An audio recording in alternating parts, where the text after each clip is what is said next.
Duas aqui, uma desse lado aqui, por favor. É uma alegria mais uma vez poder estar aqui no meio do povo de Deus, porque na casa do Senhor até a alegria ela tem que pular até a tristeza tem que pular de alegria, certo? Glória a Deus.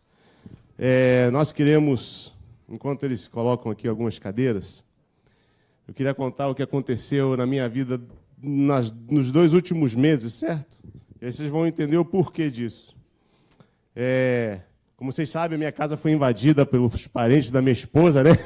Foi umas 15 pessoas dentro de uma casa, e veio sogro, sogra, veio, cunhado, veio criança, e era aquela coisa maravilhosa dentro de casa, certo? Minha casa não é uma mansão, certo? Mas pelo menos...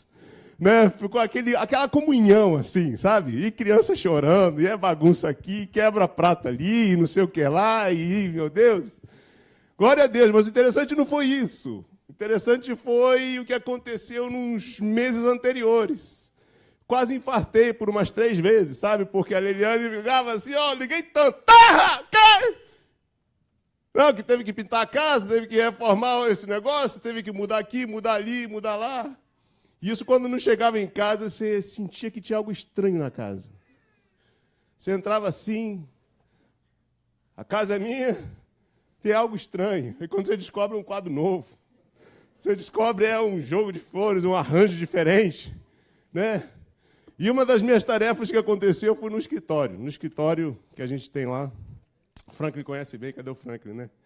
O Wander também, glória a Deus, meu Deus do céu, esse negócio de IKEA, pai do céu, misericórdia, tem que ficar montando e assim, não dá certo, e tchau, desmonta, vai, pega um negócio. Só que a minha tarefa foi eu tinha uma biblioteca e tem muito livro, né? Muito livro de várias coisas, maioria de teologia e... Alguns eu li, os outros eu estou esperando aposentar para ler, mas eu vou ler, em nome de Jesus. Só que negócio tive que dar muita coisa, doar muita coisa, porque agora o espaço é limitado, porque o espaço lá foi transformado. Metade escritório, metade quarto.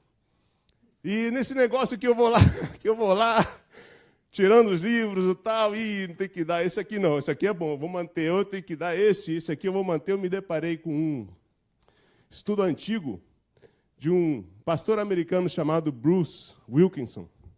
Ele é um pastor americano, muito conhecido, muito prolífico, né? Muitos livros, um dos livros mais famosos que ele tem escrito é a Oração de Jabes, não sei se você conhece ou já leu.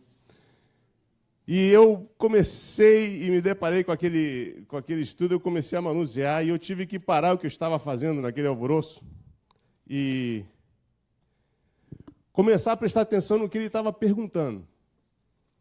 Porque a pergunta dele foi tremenda. Ele pergunta o seguinte: você já parou para considerar que daqui a 30, 40, 50 anos, a possibilidade dessa igreja fechar? A possibilidade de que os nossos descendentes renunciassem à sua fé em Jesus Cristo e seguisse a outros deuses?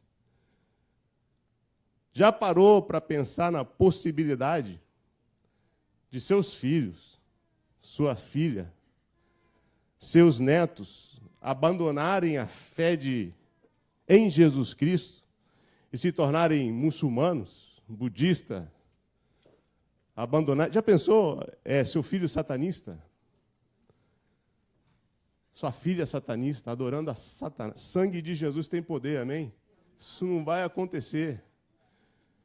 Mas a possibilidade existe.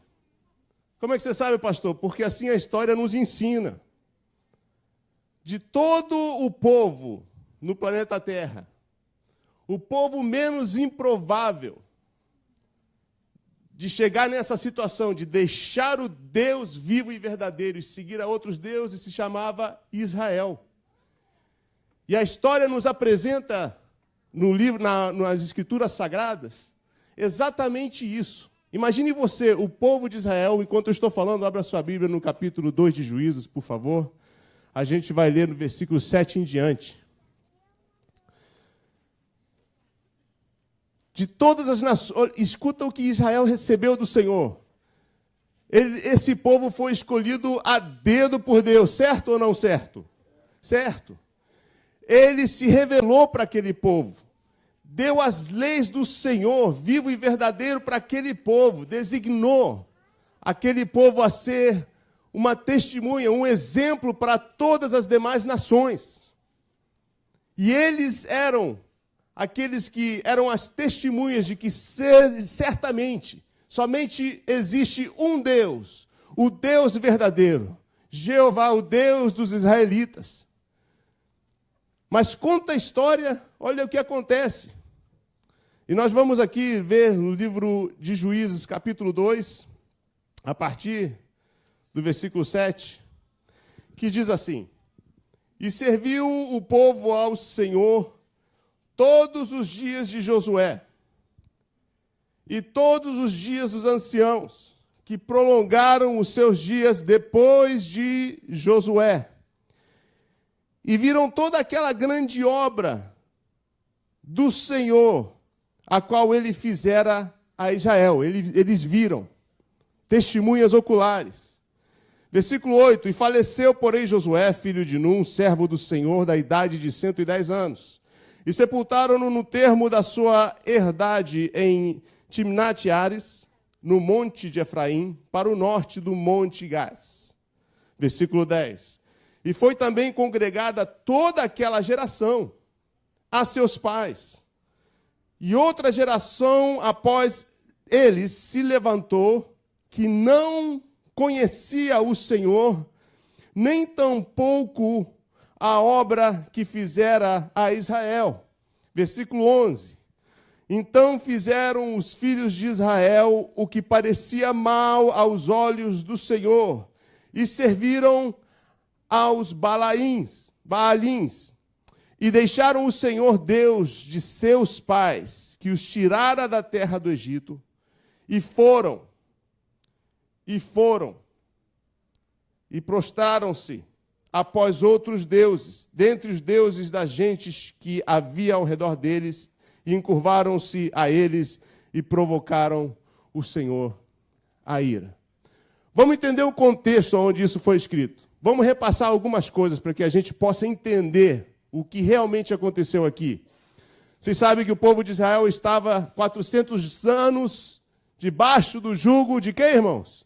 Do Egito. 400 anos ali como escravos na terra do Egito. O povo começa a clamar: Senhor, manda um libertador. Deus ouve o clamor do seu povo e Deus então levanta um homem. Qual era o nome dele? Moisés. Moisés voltou para o Egito e Deus, através de Moisés, com mão forte, libertou o povo de Israel do jugo da escravidão. 10 pragas que Deus envia para o Egito, certo? Cada praga uma afronta para um deus egípcio, mas isso aí é outra pregação, para mostrar que só existe um Deus, que é Senhor dos céus e da terra. E quem estava lá testemunhando tudo? Josué. Testemunha ocular. Pois bem, depois da última praga, a morte dos primogênitos, amém? Onde vem a Páscoa, certo? O povo, então, ele é expulso do Egito. Vão, então, e chegam até um lugar em frente ao Mar Morto, amém? O que acontece? Mar Morto não, Mar Vermelho, perdão. Amém não, tá certo, pastor Vanderlei, glória a Deus, não posso errar, meu Deus, Jesus, me ajuda. E aí, então, no Mar Vermelho, chega o povo e o que acontece atrás deles? Vem Faraó, querendo matar, aniquilar aquela nação toda. Então, o que acontece? Moisés, então, Deus, através de Moisés, né? Por que clamas a mim, Moisés, certo? Lembra disso? Ele vai e com a vara, ele abre o Mar Vermelho. O povo passa em seco. Naquele momento da abertura do Mar Vermelho, quem estava lá presenciando tudo? Josué, testemunha ocular. O povo de Deus passa pelo Mar Vermelho, e no momento que o exército de Faraó e seus cavaleiros estão ali atravessando, o que acontece? O mar se fecha e eles são totalmente aniquilados. Quem estava lá vendo tudo? Josué, testemunha ocular. Ele chega no deserto de Sinai, mas exatamente ali, né, na região do Monte Sinai, Deus se revela de uma forma tremenda, onde o monte fumegava, onde Deus falava diretamente, onde Deus deu os 10 mandamentos escritos com o dedo de Deus. Você sabia disso? E Deus começa a dar as ordenanças para o povo. Deus começa para Moisés dar as diretrizes do tabernáculo, que naquele momento era um tabernáculo móvel. Certo? E então aquele tabernáculo é tremendo. Só que no deserto, irmãos, por causa da rebelião, eles passaram quantos anos no deserto? 40 anos. Diz os estudiosos que do Monte Sinai até a terra de Canaã levaria mais ou menos 2 semanas. 40 anos por causa da rebelião, do coração duro, da murmuração daquele povo difícil. Porque Deus jurou que aquela geração não entraria. Deus ia esperar morrer tudo antes de conseguir entrar. Mas durante o deserto havia algo de como Deus cuidava do seu povo. O que aconteceu no deserto? De dia, coluna de nuvem, certo? De noite, coluna de fogo. Presenciou o maná. Presenciou quem estava lá vendo isso tudo? Josué, testemunha ocular. Ele via também o tabernáculo móvel. Toda vez que o povo levantava, tinha que desmontar tudo, carregar tudo. Quando Deus mandava parar, parava tudo. E o tabernáculo era montado de novo. Só que tinha uma coisa. Quando Deus queria falar com Moisés, todo mundo via a glória de Deus enchendo o tabernáculo. E a Bíblia diz que Moisés, então, ele entrava e falava a Deus cara a cara. Quem estava sempre do lado de fora vendo tudo? Josué, testemunha ocular. Chegou um tempo também que no meio desse processo, ele deve ter tido assim, o Josué, deve ter dito: eu não quero somente que Moisés seja o único receptor das palavras de Deus. Eu quero também estar no lugar onde Deus possa falar comigo também. E a Bíblia conta que quando Deus entrava no tabernáculo, quando a glória de Deus estava ali, e quando ele ia embora, quem que ficava do lado do tabernáculo? Josué. Josué.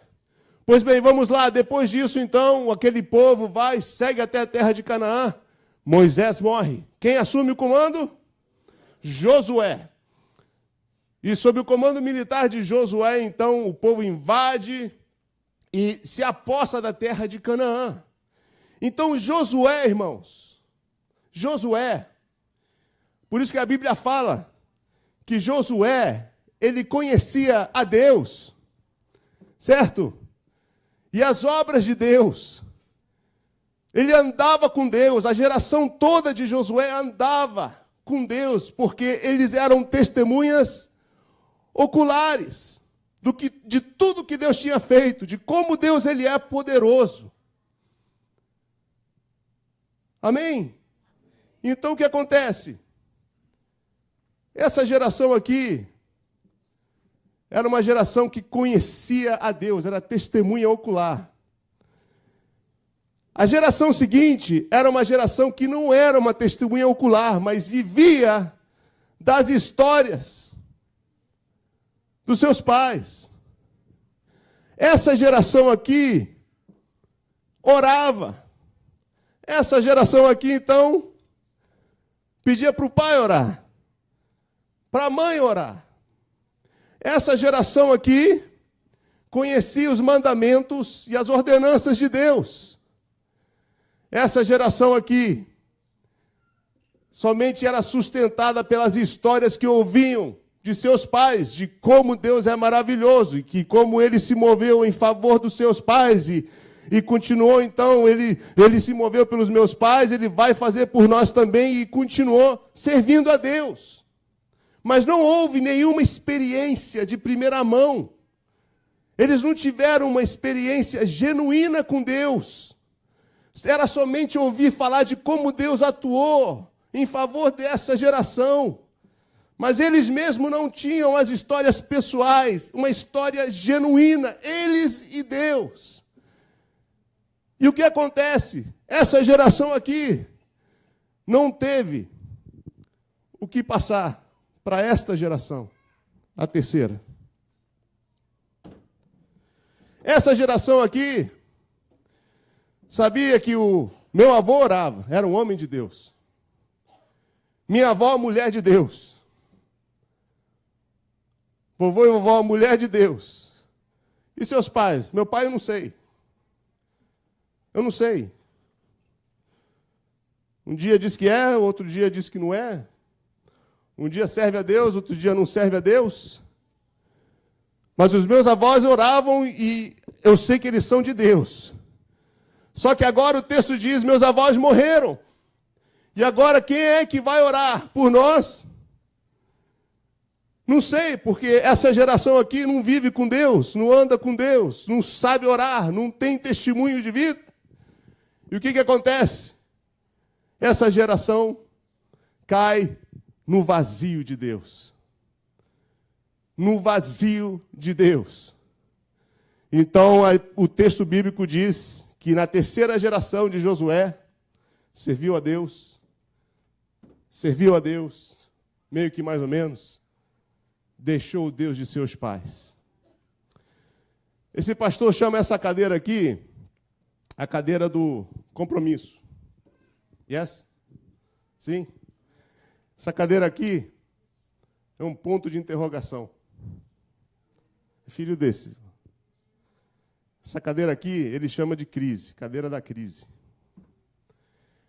Esse povo aqui, na primeira geração, testemunha ocular, eles pensam consigo mesmo, primeiro Deus, depois eu. Deus acima de todas as coisas. Eu vou formatar minha vida, eu vou viver minha vida de um jeito onde Jesus Cristo, Ele é o centro da minha vida. Ele vai reger o meu tempo, Ele vai reger o meu dinheiro, Ele vai reger os meus planos. Tudo que eu faça, tudo que eu planeje para o futuro, Ele vai ser honrado na minha vida. Primeira geração. Essa cadeira aqui, ele diz que esse povo aqui pensa, primeiro eu, depois Deus. Eu tenho que trabalhar, eu tenho que ser bem-sucedido na vida, e se eu puder, então, adorar a Deus, eu vou adorá-lo. Mas eu creio em Jesus, eu creio em Deus. Eu creio em Deus, mas primeiro eu, primeiro a minha família, primeiro eu tenho que ir para a Disney. O senhor entende, né? Então, vão para a Disney. Não, mas, rapaz, a Santa Ceia. Não, Deus entende. Eu tenho que ir para a Disney, eu tenho que me realizar profissionalmente. Não, eu tenho que cuidar do meu marido. Não, eu tenho que cuidar dos meus filhos. Primeiro o que está no meu coração, depois, se der, Deus. Essa geração aqui, que fica de olho naquela geração ali, cresce pensando o seguinte, primeiro eu, depois eu também. Não tem lugar para Deus. Primeiro são as minhas prioridades e que se dane o resto. Igreja, não tenho tempo, desculpa. Primeiro eu, minhas vontades, meus prazeres, meus alvos, meus objetivos, e não inclui Deus em nada de sua vida. É desse jeito que essa gente pensa. E o que acontece com essa gente aqui? É aqui onde vem a cadeira da crise.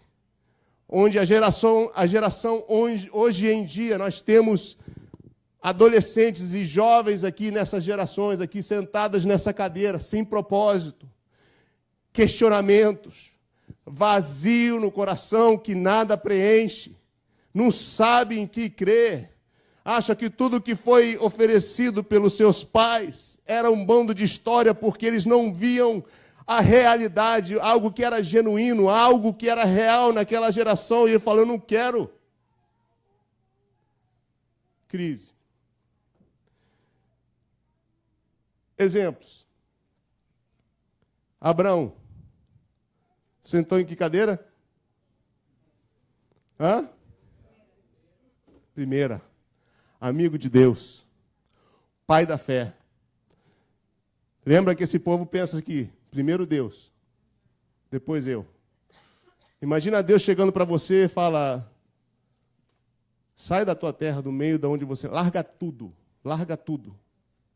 e vai para uma terra que eu vou te mostrar. Imagine você tendo que largar parentes, a proteção da família, o teu sustento, o teu trabalho, e dar um passo assim no vazio, sem saber para onde ir. Mas ele falava, eu creio que Deus falou comigo, e ele é a coisa mais importante na minha vida. Eu vou segui-lo. Não me interessa o que aconteça, eu vou segui-lo. Primeiro Deus, depois eu. Anos depois, Deus promete um filho para Abraão, na sua velhice, 25 anos, certo? 24, 25 anos esperando pela promessa. Deus dá, então, um filho a Abraão, Deus vai e pede logo. Abraão amava o seu filho, irmãos. Ele amava demais o seu filho. E Deus vai lá e testa o amor, o coração do velho Abraão, dizendo, dai-me o teu filho, o teu único filho. Você acha que foi fácil para ele, irmãos? Você acha que ele relutou? Pensa no que você como pai, o amor que você tem para o seu filho, e naquela condição dele, o único filho na sua velhice, você tem que entregar, imagina o que ele não passou. Mas, contudo, como disse Jesus, que seja feita a tua vontade, não a minha.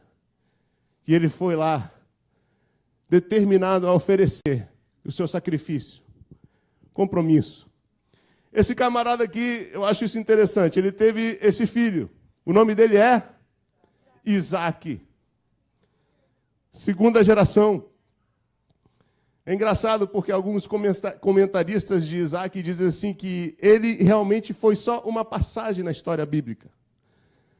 Tem uns comentaristas que dizem que ele foi filho de um grande pai e pai de um grande filho, mas ele mesmo não tem história para contar.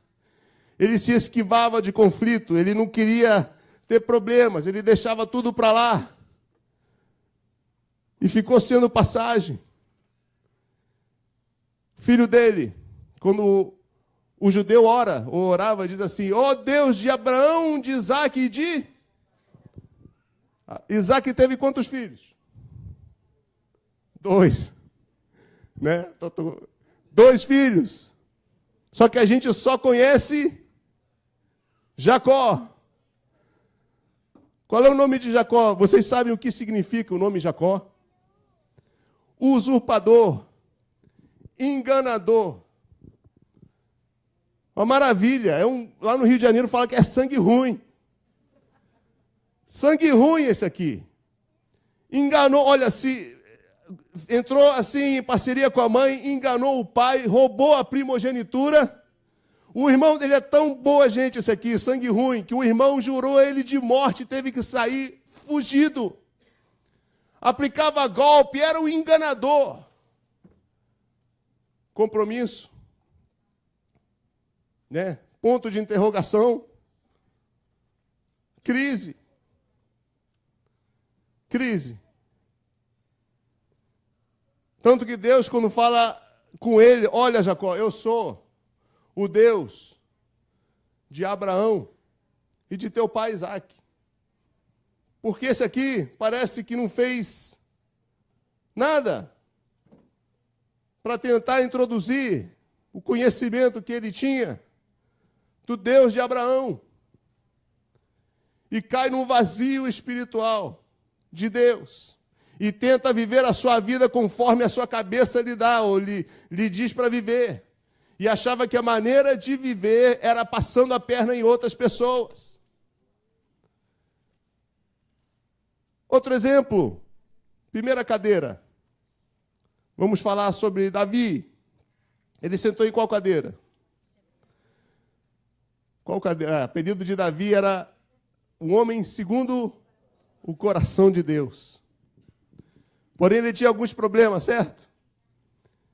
Né? Era adúltero, homicida, mentiroso. Mas ele sentou aqui. Ele queria, o objetivo dele, ele queria realmente agradar a Deus. Mesmo com todos esses defeitos.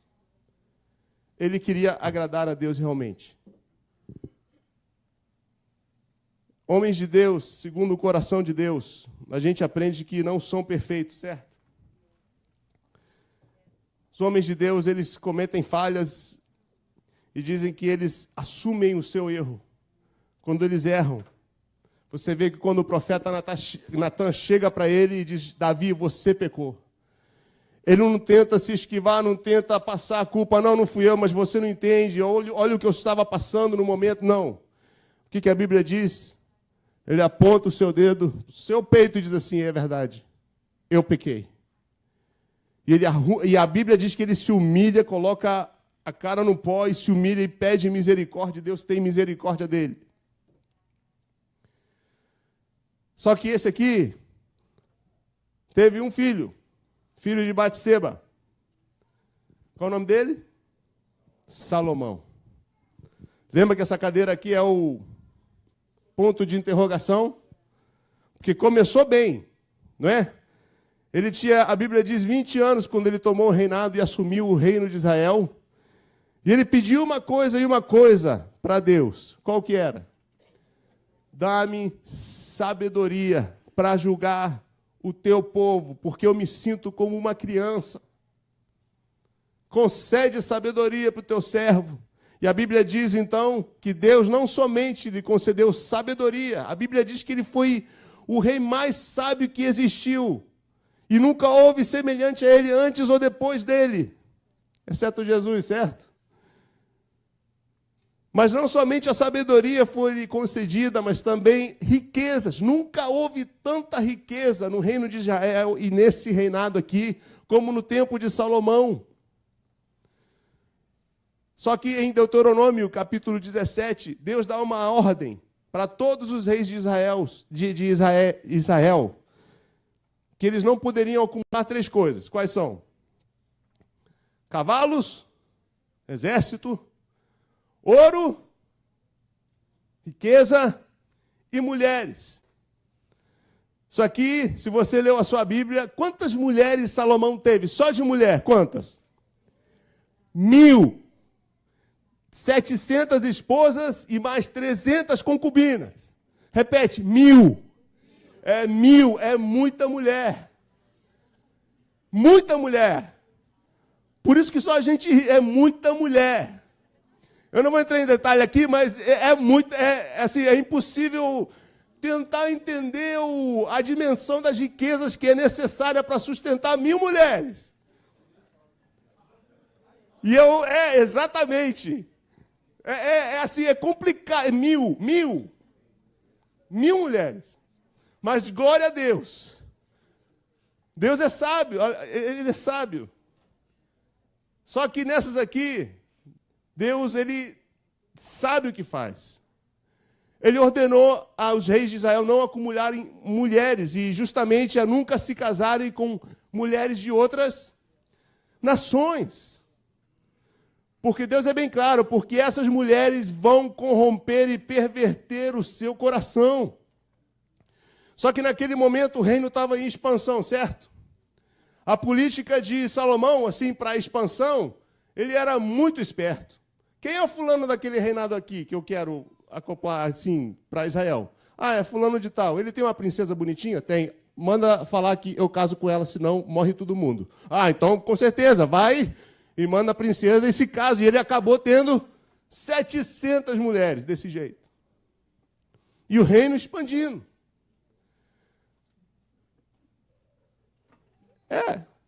É engraçado, né? É bonitinha? Então casa. Não? Então mata todo mundo. É fácil escolher, é fácil, não tem o que pensar, é rapidinho. E os historiadores dizem que os 2 maiores erros de Salomão foi realmente as mulheres. E o segundo foi a taxa tributária que ele impunha no povo, que a gente vai entrar depois. Mas olha o que diz, abra comigo. Olha as palavras da Bíblia, o que diz sobre Salomão.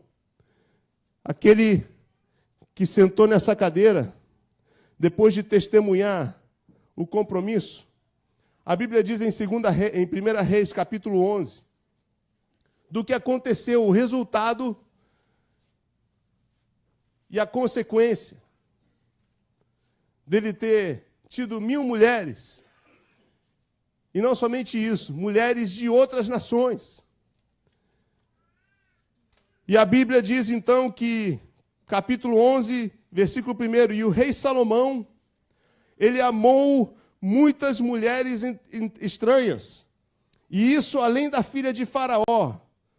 Ele amou mulheres moabitas, amonitas, edomitas, sidônias, etéias, das nações que o Senhor tinha dito aos filhos de Israel: não entrareis nelas, e elas não entrarão a vós, de outra maneira perverterão o vosso coração, para seguirdes os seus deuses.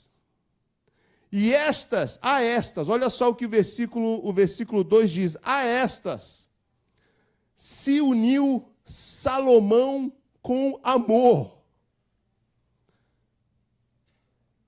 Irmão, é assim, eu estou ainda apaixonado pela Leila, né? Glória a Deus, sim, mas quando está namorado e um camarada ele é apaixonado por aquela mulher, você pede o que quiser que ele dá.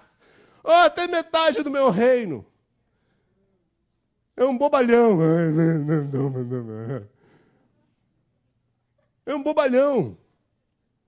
Não é? As mulheres muito espertas, certo? Dizem assim, né, que o homem é o cabeça da casa. Ah, mas o pescoço quem é, pastor? É a mulher. Então, exatamente. Leva a cabeça para onde quer. E a Bíblia diz aqui, então, que Salomão se uniu com amor a essas mulheres estranhas. E aqui no versículo 3 diz, olha, sobre as 1000 mulheres que ele tinha, e ainda diz assim: e essas mulheres lhe perverteram o coração.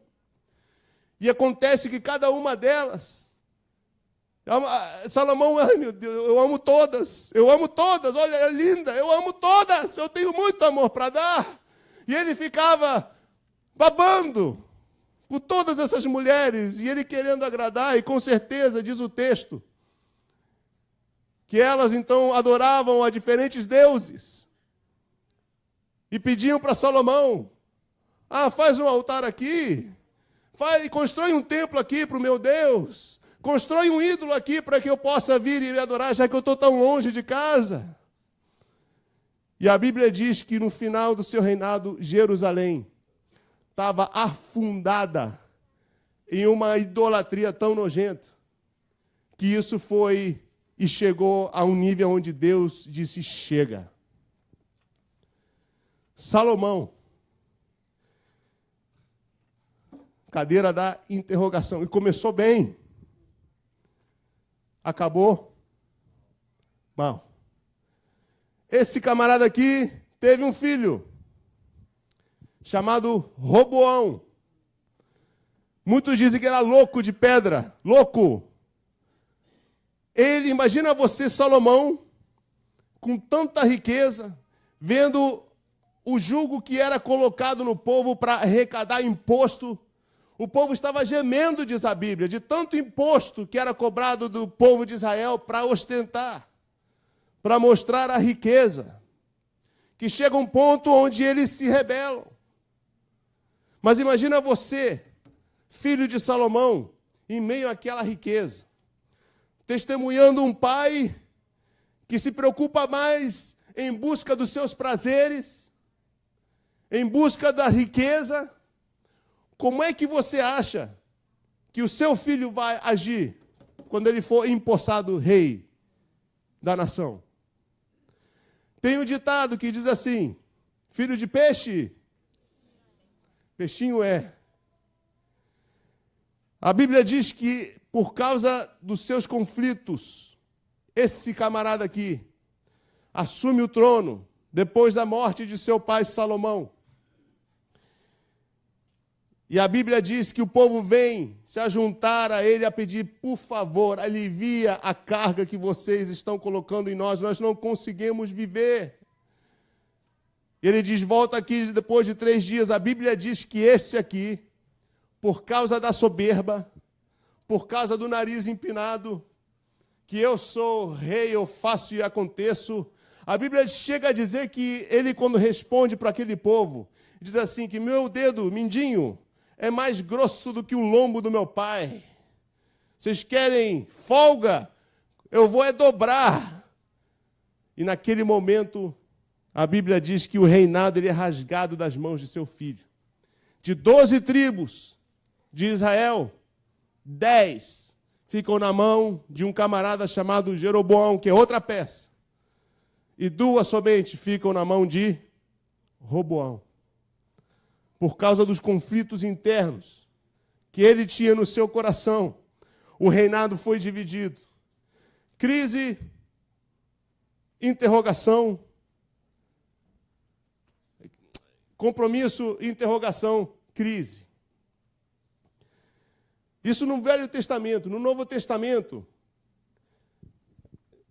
esse povo aqui é chamado como? 1 Coríntios. É espiritual.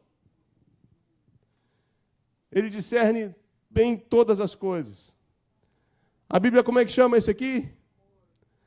Carnal.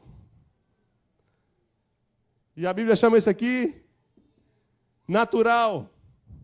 Não entende as coisas de Deus. Não tem tempo para Deus. Não entende as coisas espirituais porque ele é natural. E a Bíblia diz que as coisas de Deus são loucura para aqueles que se perdem. Não entendo por que tem que dar o dízimo. Não entendo por que tem que ir à igreja. Não entendo por que tem que orar para você, para alguém que ninguém vê. Isso aqui é o ponto de interrogação. Esse povo aqui é complicado. É complicado, é complicado. Porque você não sabe como caracterizar esse povo aqui. Eles tinham um testemunho de alguém que andava com Deus. Mas por causa dessa experiência genuína, que ficou faltando, eles começaram a ver a igreja por costume. Eu vim desde pequenininho. Estou aqui. Levanta a mão na hora do louvor. Estou levantando, mas a cabeça está no outro lugar. O pregador fala. Eu acho interessante, eu acho bonito, assim, ele tem lógica o que ele fala. Mas não abre o coração para o Espírito Santo de Deus transformar essa palavra em sementes e produzir mudança. E então o que acontece? Quando algo se torna em ritual, essa geração aqui, que seriam os filhos, está vendo tudo. E há uma geração aqui, que teve um pastor que diz assim, que meus filhos, por exemplo, nossas filhas, é uma geração que enxerga, que ouve com os olhos. Foi Agostinho que falou, pregue a tempo e fora de tempo. É Agostinho, né? Pregue a tempo e fora de tempo. E quando necessário, use suas palavras. Porque eles aqui estão vendo, quando você vem para a igreja só por vir. Quando você reclama que tem que ir para a igreja. Tem que ir para a igreja, senão o pastor Maurício vai. Vamos lá para a igreja.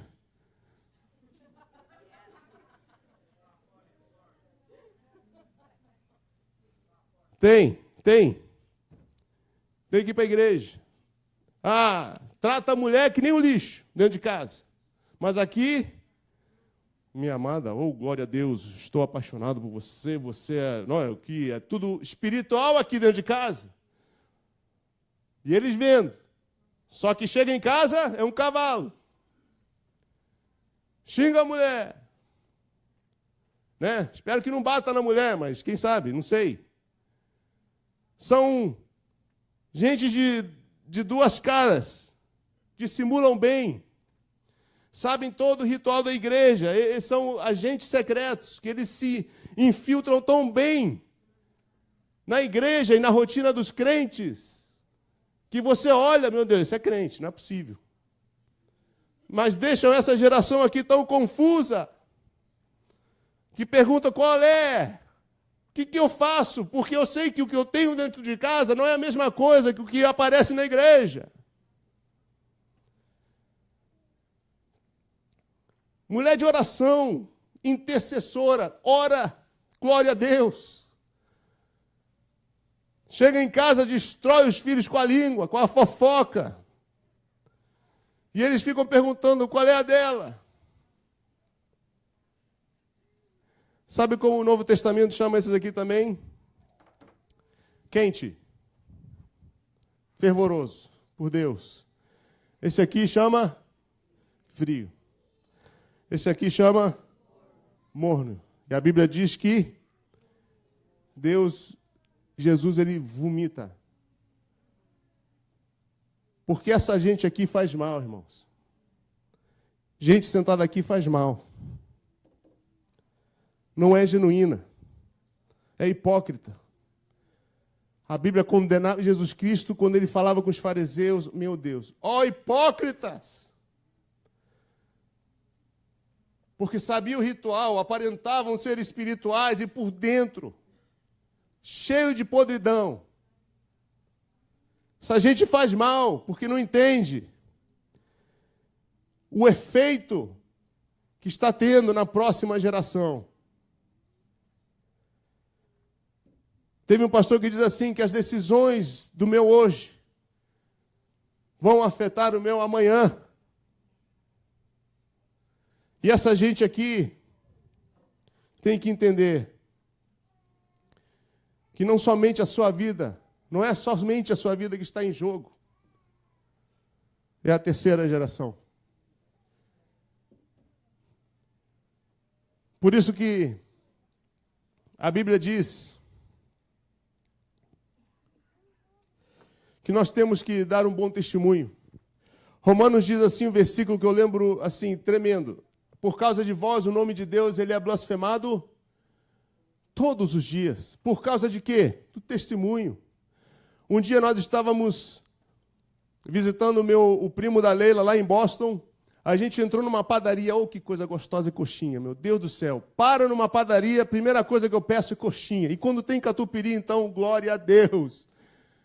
E a gente pedindo, entrou lá, fui fazer o pedido, a Leila foi ver o lugar para sentar.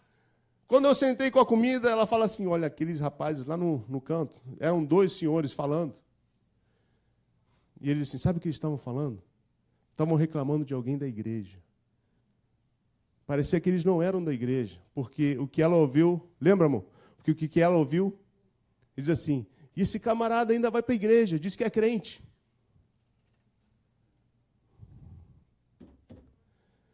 Esse povo aqui acha que é de um jeito na igreja, mas lá fora é de outro.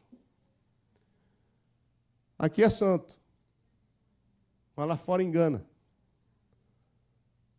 Sabendo que a Bíblia diz que nós temos que ser genuínos. O que eu sou aqui, eu tenho que ser lá fora também. Hoje em dia, então, é dia de arrependimento, se você se encontra nessa cadeira aqui. Ele faz umas perguntas, o Bruce Wilkinson, ele faz uma pergunta. De tudo isso que você ouviu hoje, em que cadeira você se enquadra ou se acha hoje? E depois de ter ouvido isso, e das cadeiras, e você determinar que você está aqui ou ali, não fizer nada hoje, qual é o efeito que você acha que vai ter nos seus filhos, nas suas filhas? Por isso, irmãos, eu me preocupo, quando vi isso eu estremeci, porque realmente a vida aqui é complicada. A vida aqui é corrida. Muito cansaço, muita correria.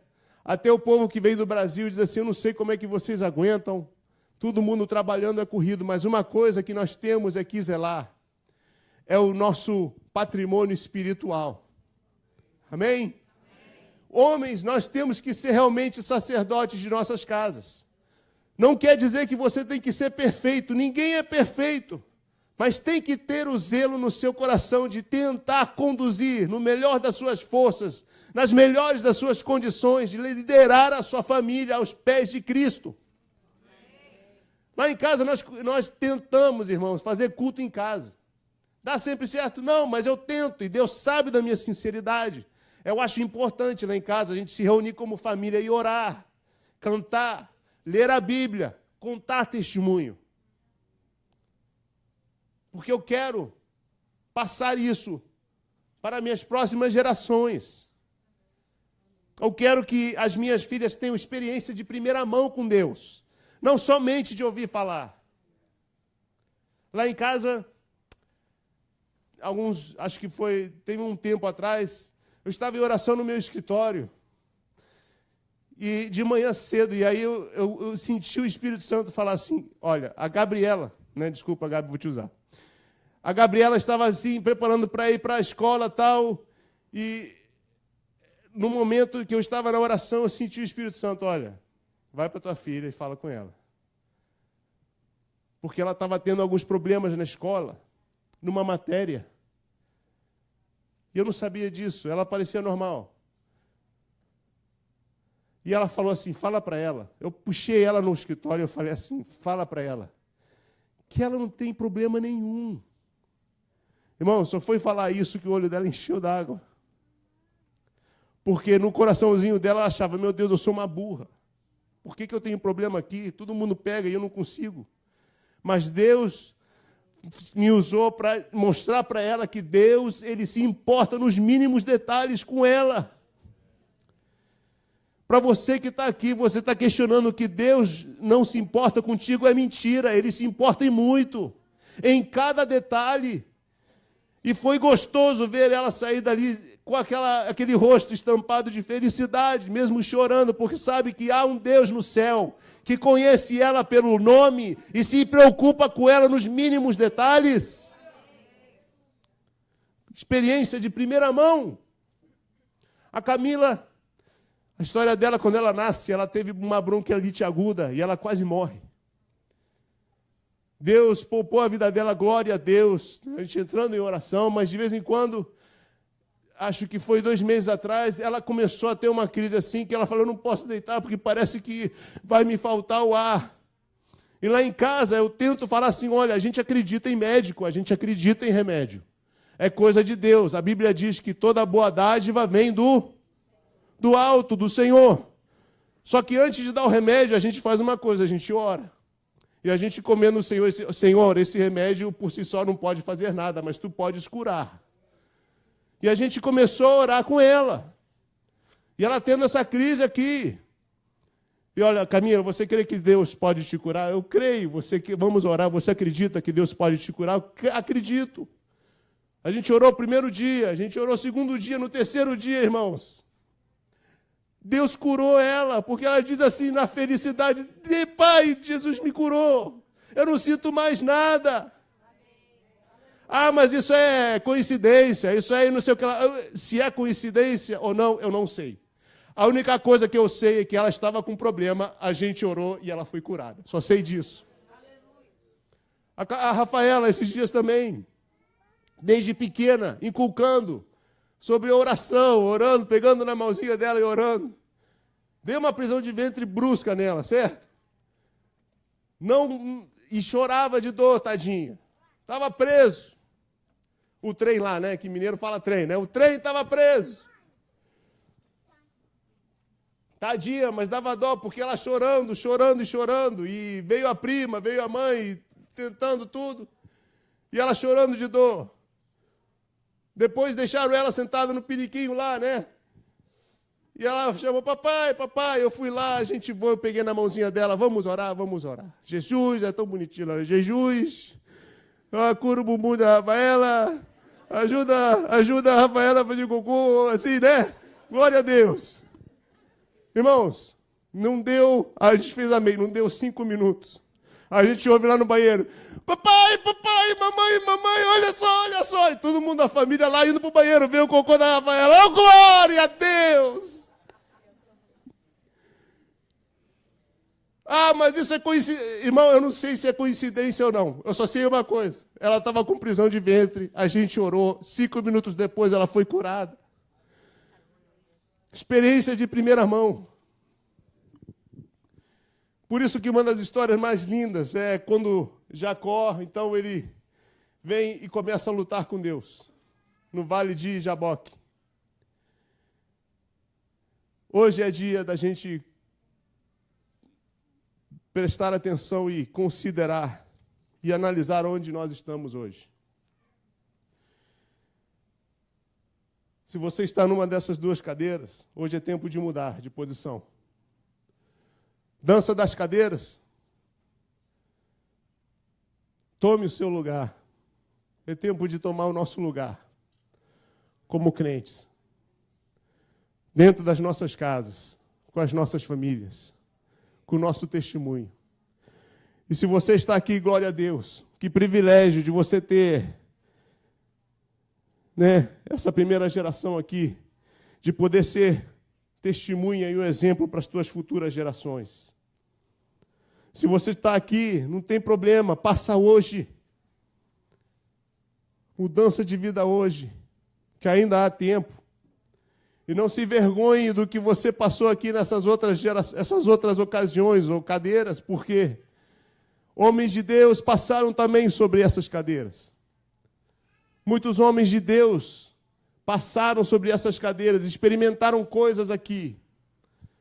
Mas quando a Bíblia relata a vida deles, eles somente salientaram uma coisa: que eles tiveram uma vida onde eles diziam, primeiro Deus, depois eu. Vamos ficar de pé, irmãos? Por isso nós queremos hoje, queria fazer somente uma oração. No preparo dessa mensagem aqui, que é do Bruce Wilkinson, como ele tem falado comigo, e eu queria fazer uma oração com vocês, uma oração de reconsagração das nossas vidas, de onde a gente possa realmente consagrar as nossas vidas de novo ao Senhor, de ver onde nós estamos,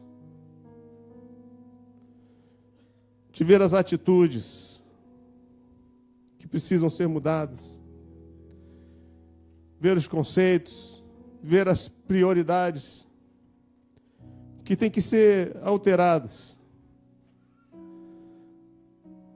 para que as seguintes gerações não usem a nossa vida como exemplo e se apartem do Deus vivo e verdadeiro. Curve a sua cabeça. Senhor Deus, te apresento a tua igreja aqui, Pai. Senhor, e nas melhores das minhas condições eu tentei expor a tua palavra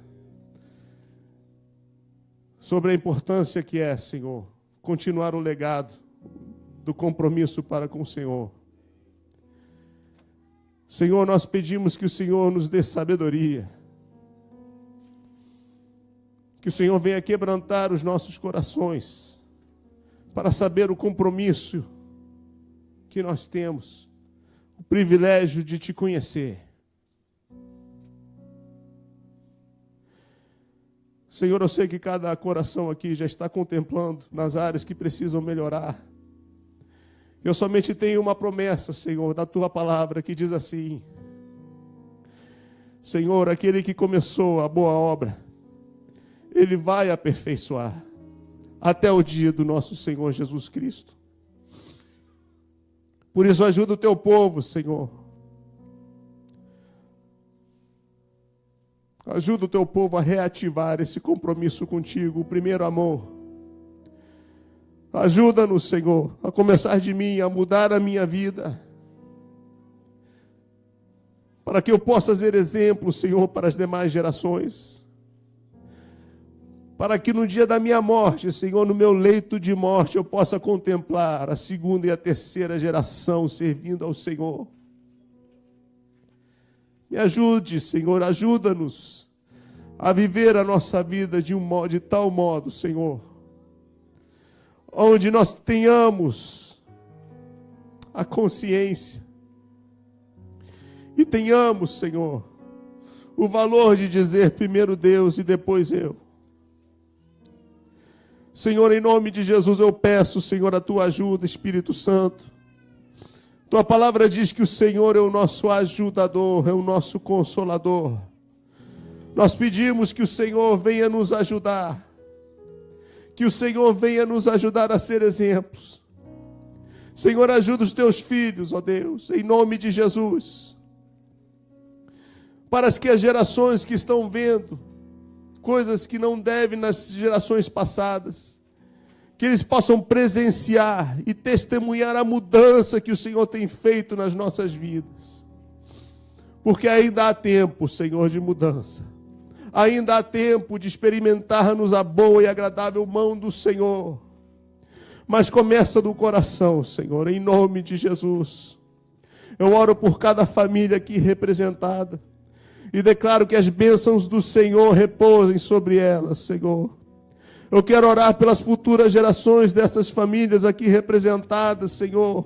E eu quero profetizar, Senhor, em nome de Jesus Cristo, que o Senhor venha guardá-las, Senhor, nos teus caminhos, Senhor, para a glória do teu nome. Eu quero, em nome de Jesus, já clamar, ó Deus, por estas futuras gerações. Senhor, em nome de Jesus, que elas tenham mais poder, que elas tenham mais fome de Deus, que elas tenham mais sede do teu poder, mais sede da tua presença. Que elas conquistem e possam ir além do que nós conseguimos aqui, que no dia de amanhã elas possam ser maiores e melhores e mais fortes, para a honra e glória do teu nome, Senhor. Sabendo que se o Senhor não vigiar a cidade, em vão vigia o sentinela. Se o Senhor não edificar a casa, em vão trabalham os que edificam, Senhor. Sejas tu o centro, Senhor, da nossa adoração. Sejas tu, Senhor, o centro de toda a nossa vida. Eu oro e eu te agradeço. Em nome de Jesus. Amém, Jesus.